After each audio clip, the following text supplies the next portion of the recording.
So this is just a video of me going over the nutrition guide. Pretty much I'm going to go over it page by page just so you can get a better understanding of everything that is on it. So the first page is just a step-by-step process on how to figure out how much you should be eating every day. Step one is just determining your resting metabolic rate, which is just RMR, and that's basically just how many calories you burn at rest. So if you weren't really due to do anything on that day, how many calories would you burn? And you'll just click where it says click here. It'll pretty much ask you just a couple questions and it'll give you that number. Step two is to take that resting metabolic rate and multiply it by your activity factor. Your activity factor is basically just how much activity you do every day on average. For most athletes, you're going to be either lightly active or moderately active.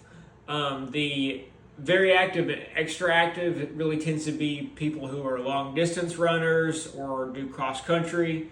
So if you are one of those, obviously use those factors, but for the average athlete, you're either just going to be lightly active or moderately active. So you'll see on here, this example athlete, I basically just got his resting metabolic rate as 2,009 calories a day, multiplied that by his activity factor, which was lightly active. You just multiply the resting metabolic rate by 1.375, and that just gave me a daily caloric needs of 2,762. And that's just basically how many calories you're going to need every day to be able to maintain the current weight you're at. Step three is obviously changing that number depending on if you're trying to gain weight or lose weight. If you're just trying to maintain weight, that's great. Obviously, you need to make sure you're fueling your body to be able to perform at your best and recover. So still tracking and keeping track of nutrition is really important. But if I'm someone who is trying to gain weight, I'm going to want to add about 300 to 500 calories every day to that caloric needs number. If I'm trying to lose weight, I'm going to do the exact opposite. I'm going to try to subtract 300 to 500 calories every day to that caloric needs. And it's basically going to put us in a safe amount of calories each day. We're going to be able to stay healthy, but also make sure we're moving towards our goal. So you'll see on here on this example athlete, I just took his caloric needs number, which is 2,762. I added 500 calories to it because he wants to gain weight, and that gave me a calorie goal of 3,262 calories each day that this athlete needs to be consuming. One thing I would really recommend on your phone, if you have an iPhone, you can download the Chronometer app. It's on the App Store. It's totally free. They will advertise a gold membership. You don't have to get it. The free version is still just as good on there. And this Chronometer app will pretty much do the same thing. It'll ask you some questions. It'll ask you for your goals. I recommend trying to gain about a pound a week. Or if you're trying to lose weight, lose about a pound a week. You don't really want to go over that. It's hard to stay healthy, and it's really hard to reach your goals and stay consistent in that way. And if you're going a little less than that, it's going to be hard to really see numbers from the time frame that you want to see. But I really do recommend downloading an app, and it'll kind of do all those things for you when you put all those numbers in. And below this, I'm going to link a video that's a more detailed version of me going over the Chronometer app and how to use it and all the things that are really important on there to look at. The second page is just on what I should be eating. So food is broken down into 3 macronutrients, and that's just protein, fat, and carbs. And you've probably heard of those. They're pretty much everywhere on every food label. So on here, I have a very extensive list of foods that are in each macronutrient category. Pretty much this is an extensive list of all the foods you should be eating. It gives you a really good idea of some good foods for each type of macronutrient. So on these macronutrient lists, some of these foods do contain more than one macronutrient. So for example, eggs are going to have protein and fat in them. But I put the food in the place where the majority of the macronutrients in that food are underneath that category. So, for example, the majority of ground beef is protein, but of course there is some fat in that as well. So going on down the list, I put how much of each macronutrient I recommend you eat. So a very general guideline is 20 to 30% of your diet should be protein, 20 to 30% should be fat, and 40 to 60% should be carbs. Those are obviously some wide ranges. I don't want you to have to be perfect every day. There's going to be some variability in what you're eating. And on here you see steps 1, 2, and 3, and this is basically just some notes to help you determine how much of each macronutrient I might need to give you a little bit more of an exact number for your diet.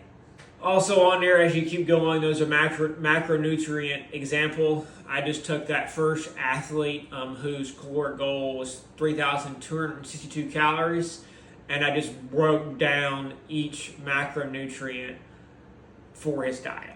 The next part are just some rules to live by. Obviously, the first thing is try to eliminate processed foods where you can. This is really just going into cooking most of your foods. We'll do this for you. It kind of goes into trying to avoid lots of sugars, obviously trying to avoid vegetable oils, soybean oils, and things like that. You're going to have those, especially if you go out to eat a lot. If you cook at home, you might not see as many of them. Obviously, they're going to be in your diet sometimes, and that's okay, but try not to just overdo it on some of these things, and generally just be aware of these food additives. This number 2 is plan ahead, and it really just goes into some meal planning tips, and there's a meal planning guide down near the bottom of this nutrition guide, so we'll go over that a little bit more on that part of the video. Step 3 is just kind of be consistent. What I really want to talk about it here is purchasing a scale. So I would recommend purchasing a scale. There's a pretty cheap one on here that I've linked on Amazon. It's $20-$30. I pretty much recommend that you weigh yourself every single day, preferably at the same time every single day. What you're going to want to do is weigh yourself every single day of the week for 7 days. You're going to want to add all that up, divide it by 7, and that's going to give you your average weight. And that number is really the number you're going to want to see change. So let's say it's your goal to gain weight.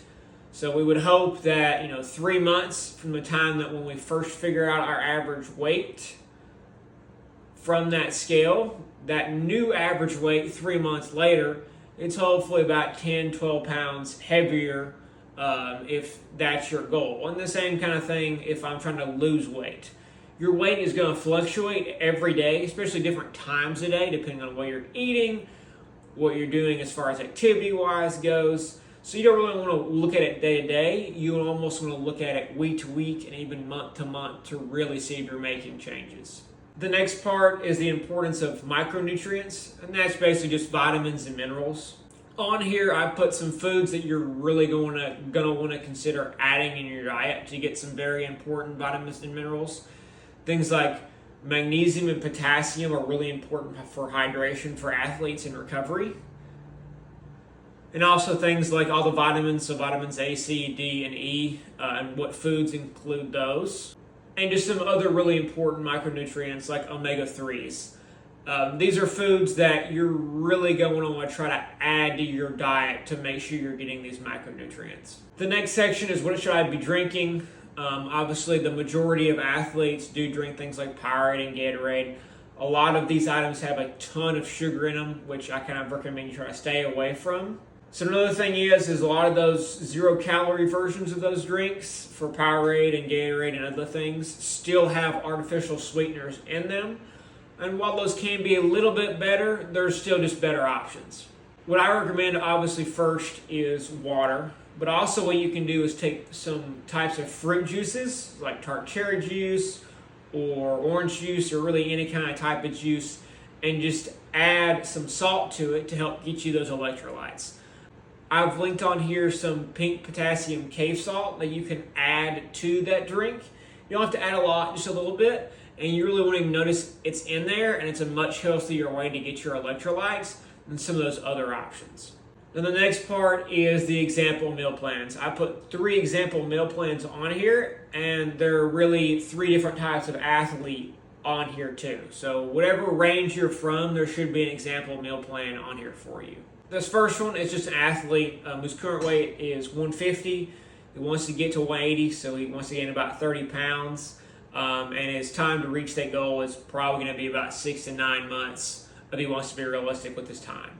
On here, obviously, I put breakfast, lunch, and dinner, and then a couple of snacks to add on there as well too. Snacks are going to be huge for athletes that are trying to gain weight.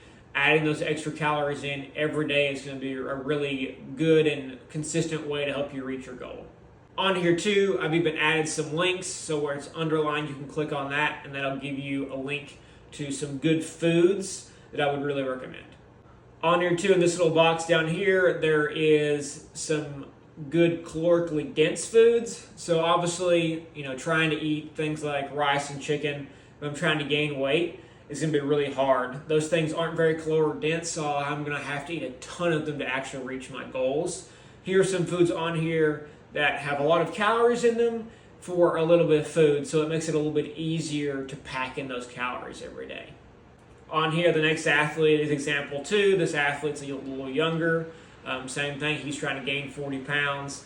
I did put on here, this athlete is lactose intolerant, to give a good example for athlete that does have a food allergy and how he can still reach his goals. And the last example is example 3 of a pretty large athlete who's just trying to maintain weight, but obviously he has a big body, so he needs to eat a lot of calories to be able to perform at his best and recover properly.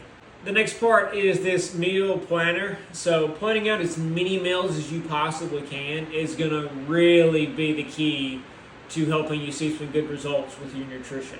So starting out, obviously there is 7 days in a week, and if I wanted to plan at least 3 meals every day, that's 21 meals. Now, I know that can seem daunting at first to plan out that many meals, but for a lot of athletes, especially middle school and high school athletes, you have dinner with your family, so that's 7 meals already planned out. From there, obviously you don't have to eat something different for every single meal. Now, I would recommend having some type of variety, so maybe you just pick 2 or 3 different breakfast options, 2 or 3 different lunch options, 2 or 3 different dinner options, and a couple of different snack options to have a little bit of variety on there. But you don't have to have 5 or 6 different things every time you eat. You can have the same thing on several days, and that will make things a little bit easier. As just a good base, when I'm trying to think about planning on the meal, the first thing I'm going to do is think about how much meat, what kind of meat I'm going to want to have.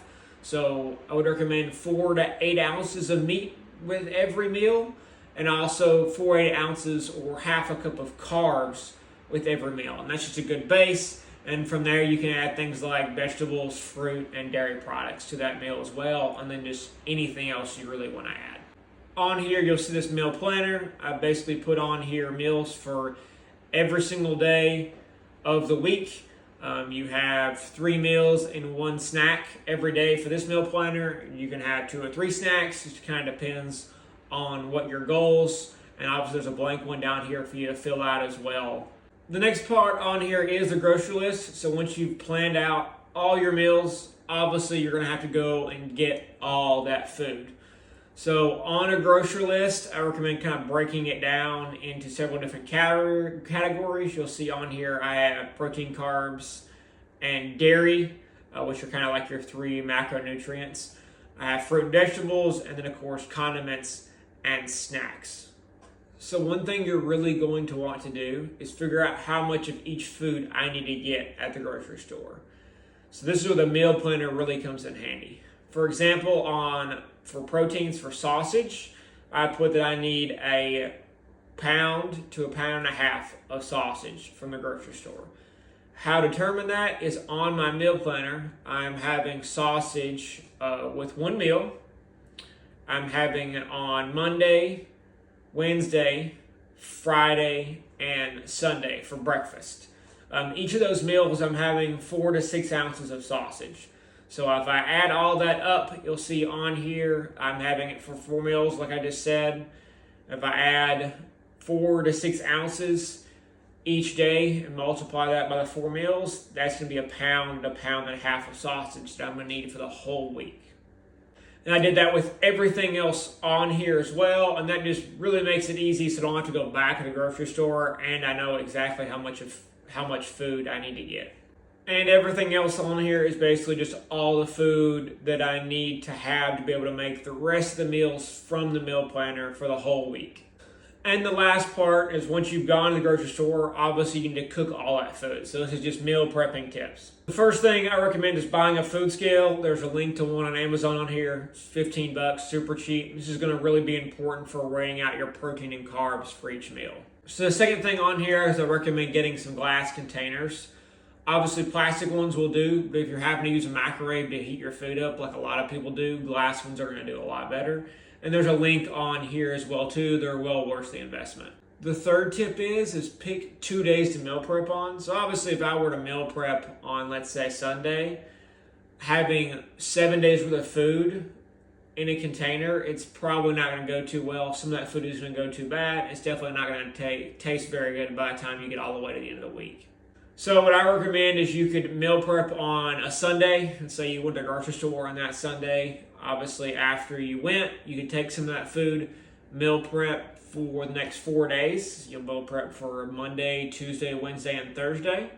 And that would mean you would meal prep again on that Thursday, and you would meal prep for 3 days. So you would meal prep for Friday, Saturday, and Sunday.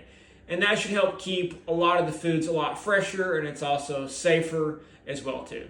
The fourth thing is I recommend prepping foods that take a little longer to cook. So you do not have to meal prep everything you eat.